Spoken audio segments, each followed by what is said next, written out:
Mark Marquette. We're so glad you're with us on this October 7th, 2024 to stay curious. A lot of you are curious about our situation with Hurricane Milton bearing down on us. We'll give you an update on that. Sorry, a little late today because we're getting stuff prepared and throwing all this together is a pleasure. But when we got this stress of a hurricane on us, it's not so much fun. Is it, Marty Winkle, my co-producer over there?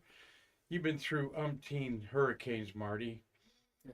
What's your eyeball of your meteorology eyeball on this one? I think we're going to get it. I think it's heading our way. Yeah, it's By the time it gets to us, it should be hopefully a Cat 1.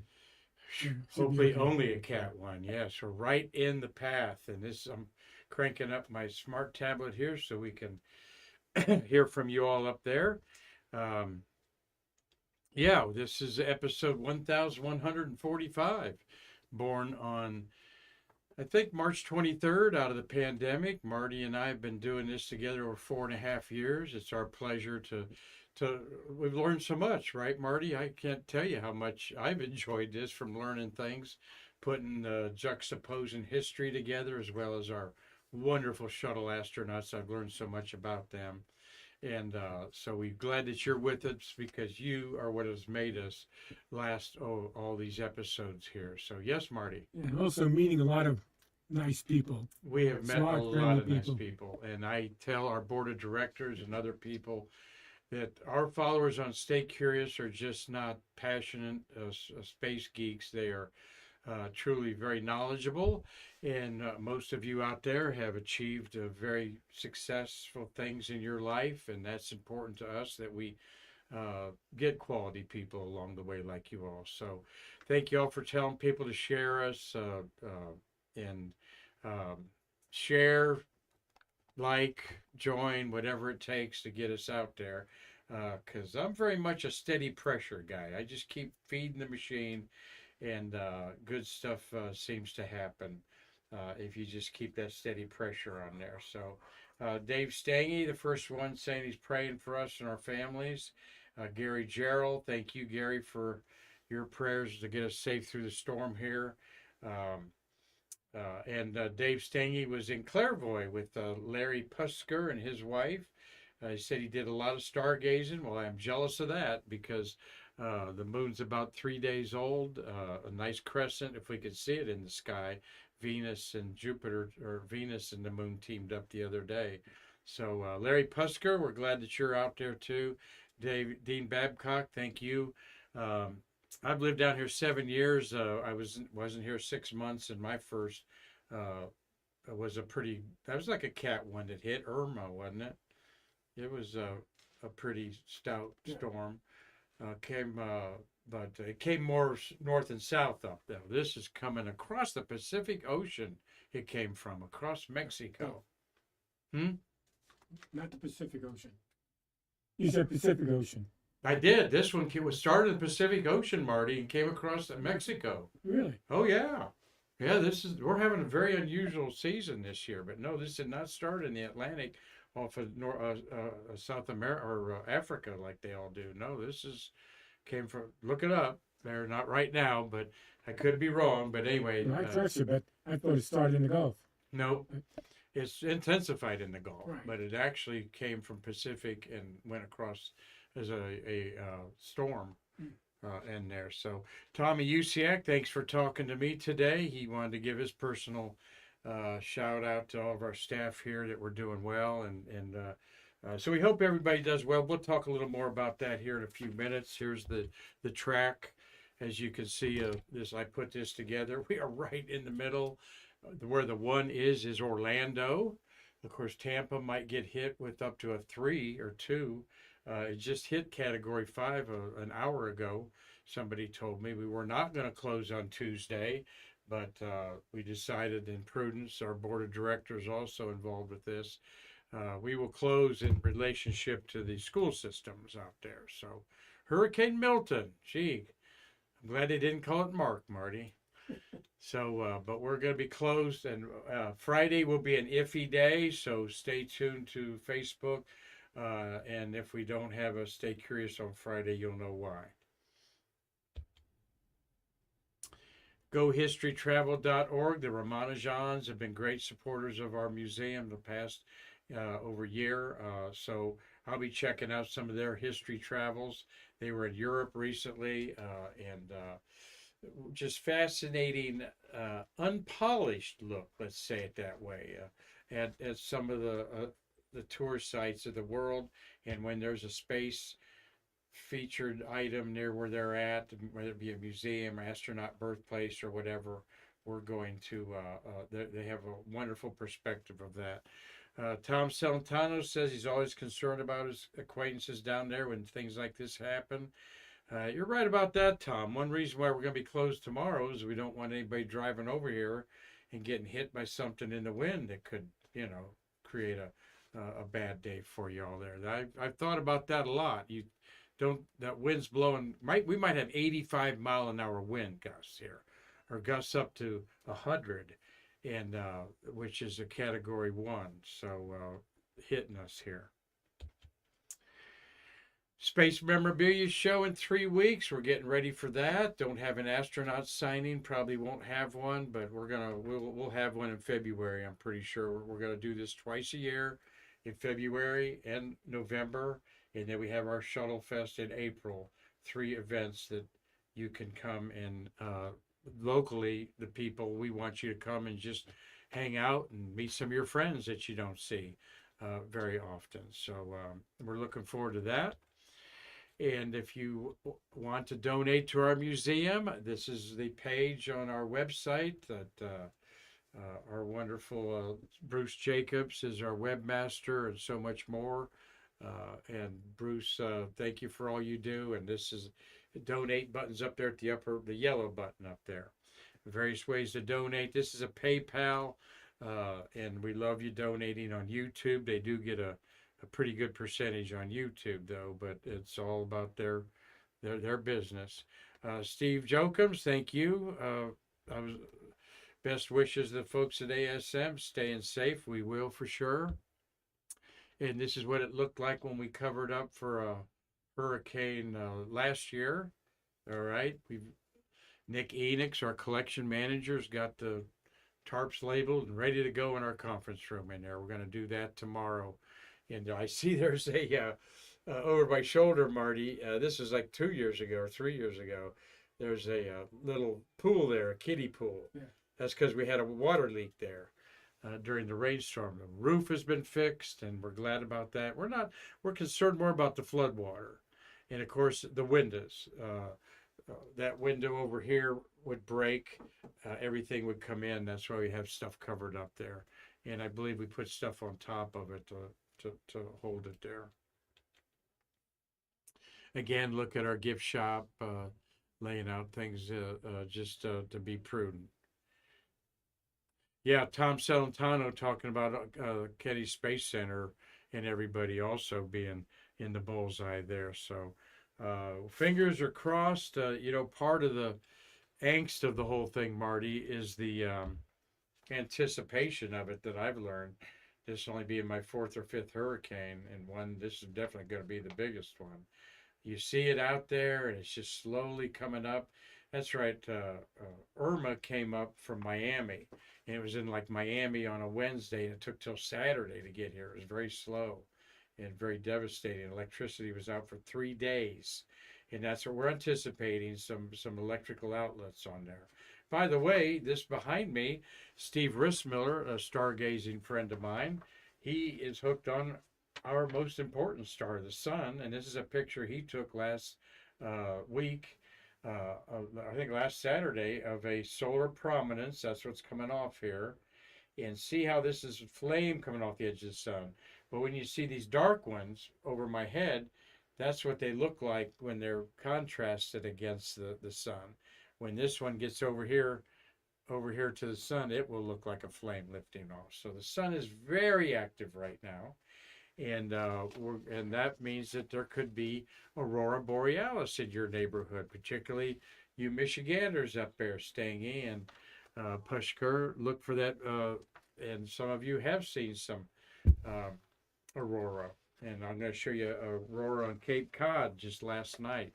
So the Mason-Dixon line, roughly. The Aurora usually doesn't go below Tennessee, that kind of latitude, but it could, as we're in a very active time with the sun. Yeah, go ahead, Marty. How long does the solar flare last? Oh, that's a Like, great like this one question. behind you. This flare behind me will last maybe an hour or so. They do not last very long. This debris is ejected off of the sun and pulls away. Okay, the sun's got great gravity. This gas pulls away, and this material goes into the solar system and is brought in at the poles of the north and south pole of the Earth. And when it's brought in, the friction of that creates the aurora borealis. So it's actual particles of the sun streaming in. This real bright area here could last just 15, 20 minutes. This is an area of the sun. These are sunspots that you see in hydrogen alpha light. Since the sun is all hydrogen, this is how it would actually look if we could see the hydrogen spectrum there. So you actually see the surface of the sun here, and these are sunspots. And you can see a bright spot. These bright spots here won't be there in another hour, maybe a half hour, maybe 15 minutes they won't be there. Maybe they'll be brighter. This is the fun that solar astronomers have, looking safely with a very complex outfit here. Complex in a way of like, you got to know what you're doing with it. You can learn it very easily. Good question, Marty. When the sun is reaching a peak next year in its 12-year solar cycle, 11-year solar cycle, 11 years between one peak to the next. So the sun is actually heating up the Earth's atmosphere and making it expand closer to the International Space Station, creating drag, as well as warming up the Earth. And they don't talk about the most important thing about keeping us warm, the sun. And it's appreciably warming, not like a degree or half a degree, more like 10,000ths of a degree, which is an amazing increase in making our Earth warmer. All right.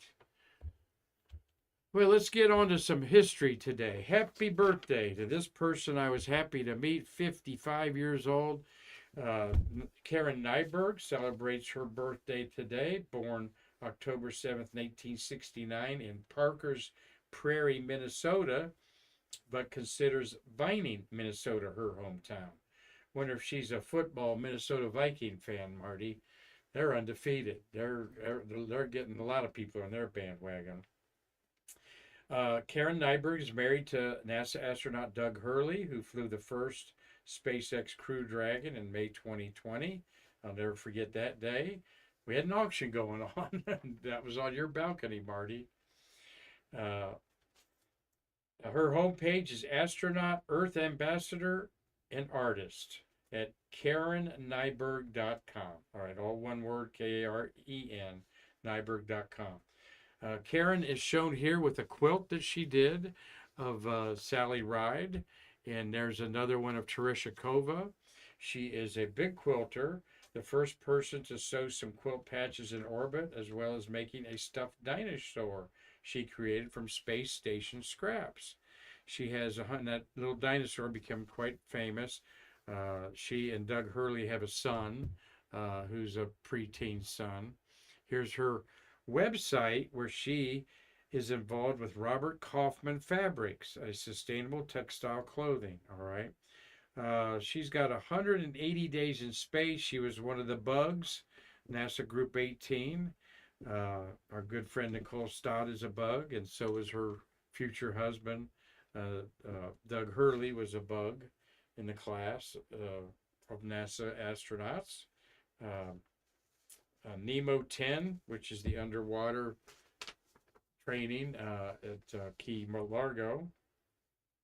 And so she rode the STS-124 in 2008 and then took a Soyuz spacecraft to the International Space Station, where she took these gorgeous photos of the Earth that had been made into quilt patterns by the Robert Kaufman Fabrics. This is fabric you can buy and make anything that you want out of it. Isn't that neat, Marty? I love it when an astronaut like our good friend Nicole Stott can do what they loved in space, like art, and then bring it back to Earth and share it and give us a great perspective of that. So I don't know, those would make some good shirts. I got my NASA vacation shirt on here, kind of to keep us in good luck there. I got my manned space button on there from our friend Mitch. Hope Mitch is doing well. I'll get that package sent off to you, Mitch, ASAP. All right, so Karen Nyberg, double nickel today, Marty. She was born when you were landing Apollo 11 on the moon. All right, let's look at, while we're talking about an astronaut, let's look and see what's going up there right now. We have got Expedition 72 is about underway. It's still Expedition 71 until we get Crew Dragon 8. See Crew Dragon 8 up there at the top? That needs to come home, and it was going to come home tomorrow, Tuesday, but latest is it's going to be Thursday. They're going to land either over by Jacksonville or Pensacola, the east or west side of Florida. This is the last time SpaceX is going to do that. Then they're going to land in California. All right, they should know that August and September and October and November and the Space Coast is very iffy to land anything on the coast because these hurricanes. But we've got, so I don't think they'll come back till maybe Friday or Saturday. They got to have pretty smooth seas and so forth. So who's that am I talking about? Well, there's the crew up there. First, let's, of course, I'm talking about Crew 8. We'll see them in a minute. 6 spacecraft docked to the International Space Station. 3 of them are human-rated, and 3 of them are cargo ships. See where Dragon 8 is up there at the top, Marty? Well, they actually want to, when it deports and comes back, they're going to get in Crew 9 and move it to where Crew Dragon 8 is. For some reason, they like that configuration on the stress on the International Space Station. And MS-26 is the crew that came up there with NASA astronaut Don Pettit, who's 69 years old. That will be there till February. Here is the Expedition 71, 72 mix there. In the red in the back is Pettit's in the middle. He's 69 with his 2 Russian colleagues. This is his 3rd trip to the space station. We'll be talking a lot about him. Of course, Sonny Williams is over on with the big hair. You've got Jeanette Epps there on the left there, the African-American lady. And our interim director, Gabriel Rothblatt, Marty, his birthday was Saturday, and he got to talk to Jeanette Epps there as a birthday present on a space station because one of his friends, Sean Graham, is a good friend of hers up there. So, and then, of course, the blue are the new addition of Nick Hague and the Russian astronaut, both very experienced. Now, Hague here and the astronaut behind Sonny Williams survived a Soyuz abort to orbit. They got up to 55 miles on a there's an automatic abort after their launch. So this is the second time they've been on the International Space Station together. As they went up again, they allowed them to go on another flight. And so Mike Barrett, okay, everybody in the black except Sonny over here and Butch Wilmer on the far left, looking disgruntled with his arms closed as he's missing a Thanksgiving and Christmas with his family. An 8-day cruise is turning into 180 days. The 4 are coming back together, not Butch and Sonny, but everyone else in a black T-shirt will be coming back together. There they are, Matthew Dominic, Mike Barrett, Jeanette Epps, and Alexander Grinbenkin. They've been up there since March 4th, now in about their 215th or 16th day. Barrett, his 3rd flight, he's got now logged over 225 days in space.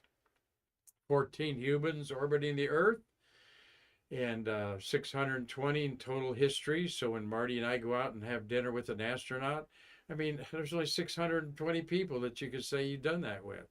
And I really find that to be very unique and cool. 79 women have orbited the Earth. Everyone else, the suborbitals, we love you, but you're karmanauts, right, Marty? You are suborbital people, not astronauts. We call you karmanauts. Got 3 Chinese on their Tiangong space station. They'll be coming back in November. There'll be a Shenzhou 19 will be launched pretty soon, and then we'll have 3 more. That would make, but the the Crew 18 is coming back, so this will drop to 10 people. All right, then probably go up to 13 when the Chinese come up there for a bit. So record is 19 set in September. Well, incredibly, I looked at there was a launch at about 11:30 today, or no, what was it, 10:30, and I thought, no way. I'm 30 miles from the launch pads. It's raining here. Can't even hardly see the sun coming out. Well, you can see the cloud cover there, but SpaceX launched an ESA spacecraft at 10:52 a.m. That's when it was. I heard the rumble, and I'm going outside. I'm going, darn it, I missed the liftoff. But then when I looked outside, there was nothing to be seen. 15% chance of liftoff. It was given when I looked it up at 9 o'clock or 8 o'clock this morning, but it went at 10:52 to launch Hera, a spacecraft that's going to go to an asteroid that we already visited, this pair of asteroids, I should say, and we altered the course of one of the smaller asteroids by hitting it with a big 1-ton slug, basically, and that altered this direction of this asteroid in a very serious attempt to save the Earth from a potential asteroid that could kill us like it did the dinosaurs 65 million years ago. This is an important part of the Planetary Defense System, a real thing. And we'll talk about that in a second, but more about the Hera launch. Is the spacecraft heading to for planetary defense. That's the spacecraft there for science and for instrumentation. It is going to look at a 500-foot wide asteroid that we crashed an impactor into 2 years ago and see what damage we did to understand that physics. We can rarely visit fresh meteor craters, all right?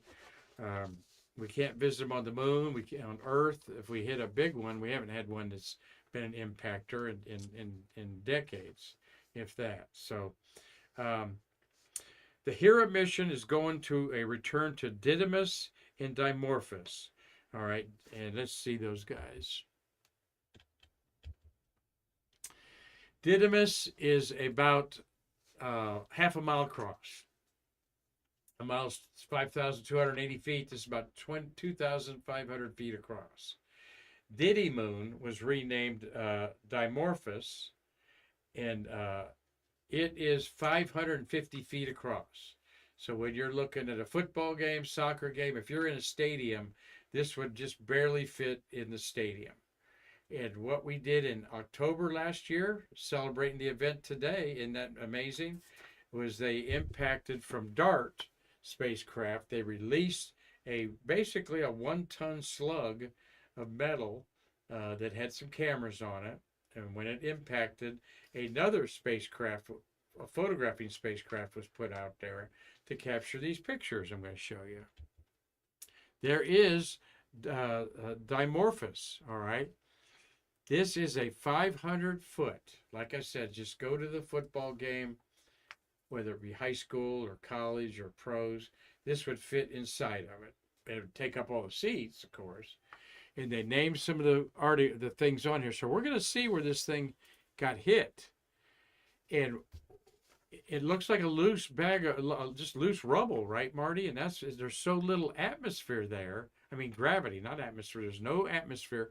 There's so little gravity that they theorize it's sort of like going through water with a bunch of garbage in it, so to speak, floating around you.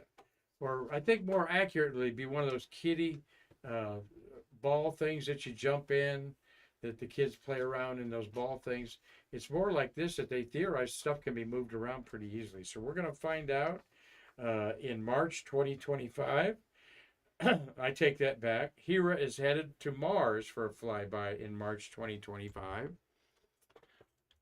And let's see, what's my next slide? And they give it a gravity boost, so they'll take pictures of Mars on the way, and then it'll go to this dual asteroid February 2026. All right. So it'll be a year from February that the small binary asteroid Didymus is 2,560 feet wide and Dimorphos 525 feet. We'll see what it looked like after impacted by the DART spacecraft in 2022. All right. This will help us understand the cratering process, and it'll be a key to inform future planetary defense missions if and when. Not if, it's when future humans discover a threatening asteroid-bound asteroid. This ain't an if thing, this is when. Here's what it looked like 2 years ago when they released the impactor. All right. And this is Dimorphos and Didymus. Dimorphos is a smaller one. And there is it got completely engulfed.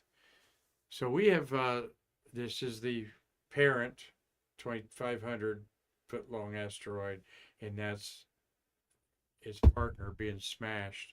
So this will be really cool to see. Again, a close up of that.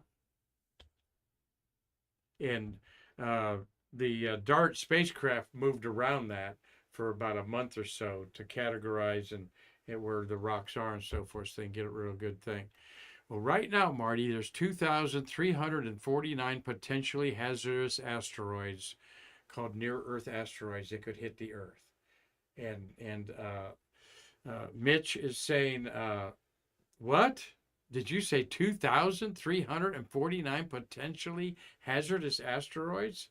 That's right. My daughter's watching Jessica with my grandchildren, McKinley and Macy, and she knows that's right because she keeps up there.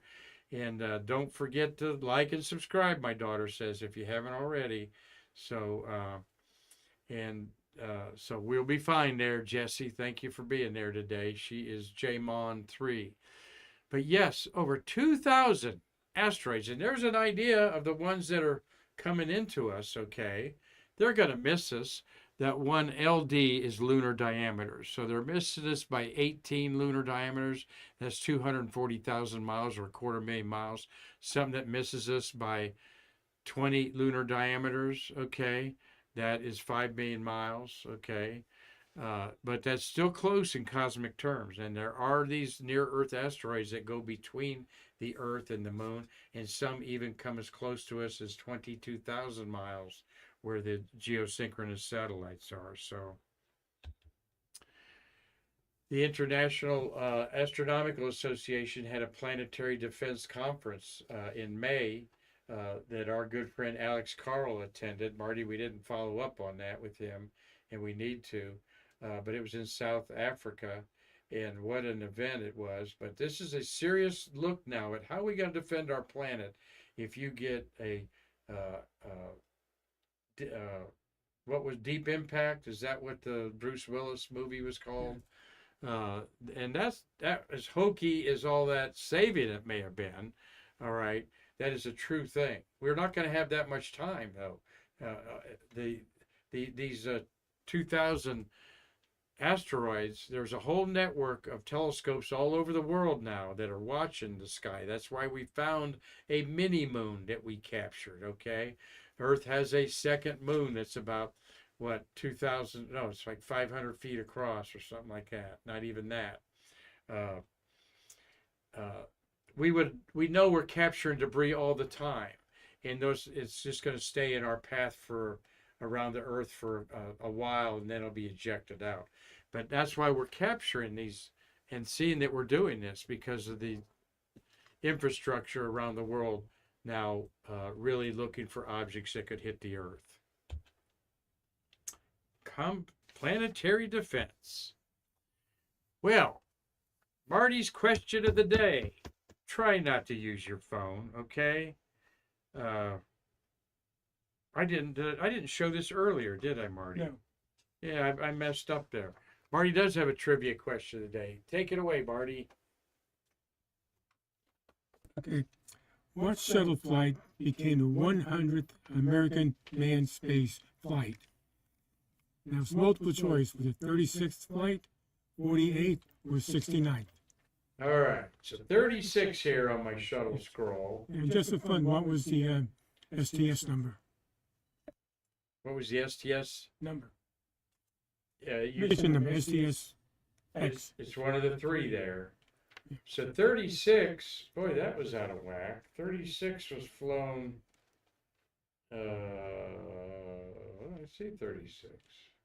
There it is. Crichton and Casper were the commander pilot. That was Atlantis, a DoD mission in February 2009. STS-48 was Crichton and Reitler. Okay, Sammy Gemar was on that. That was a discovery in September of 91.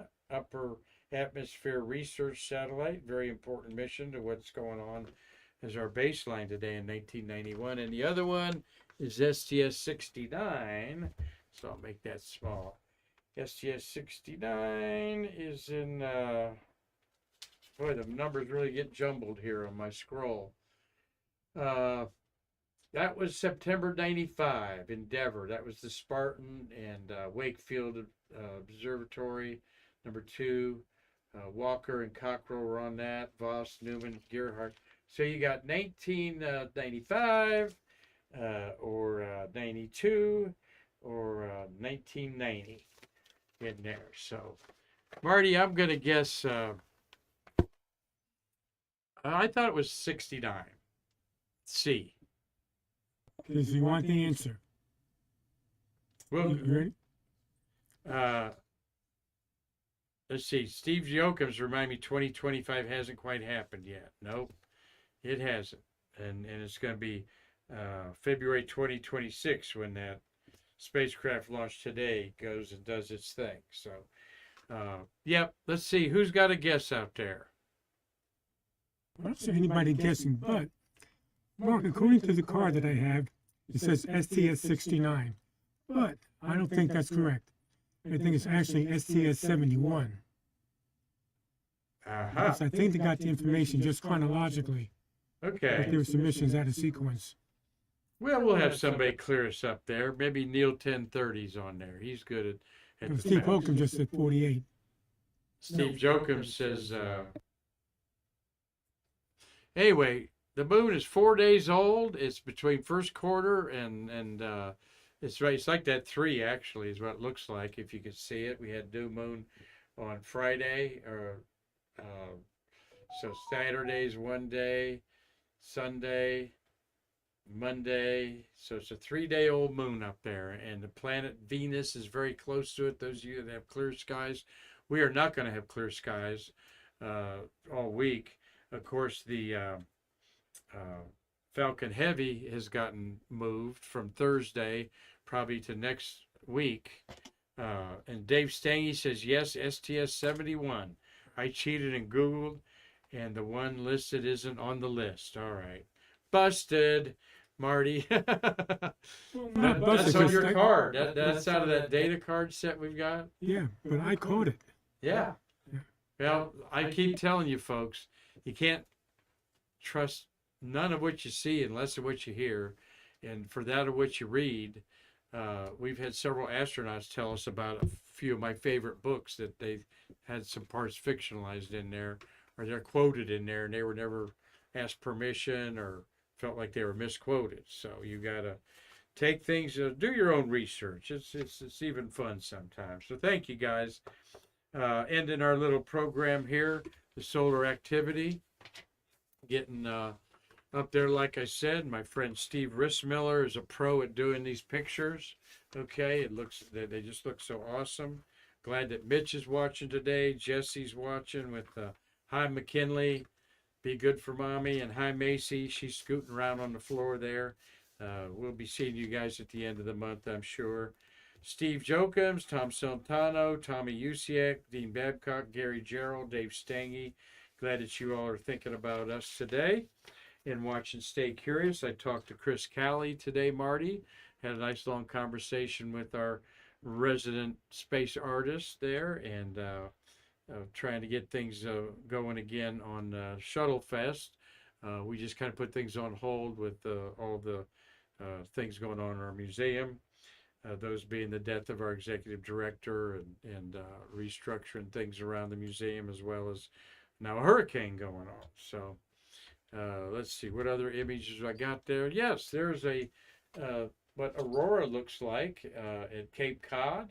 I didn't write down what that structure is. It's near where the lighthouse is, I believe. Some of you might know what that is. Maybe Celentano knows what that is. But this is the way it looked last night. You're not going to see it so much naked eye, but if you take a photograph, like a 30-second photograph, then it shows better. And go to spaceweather.com, and they have a whole gallery of pictures like this that you can see.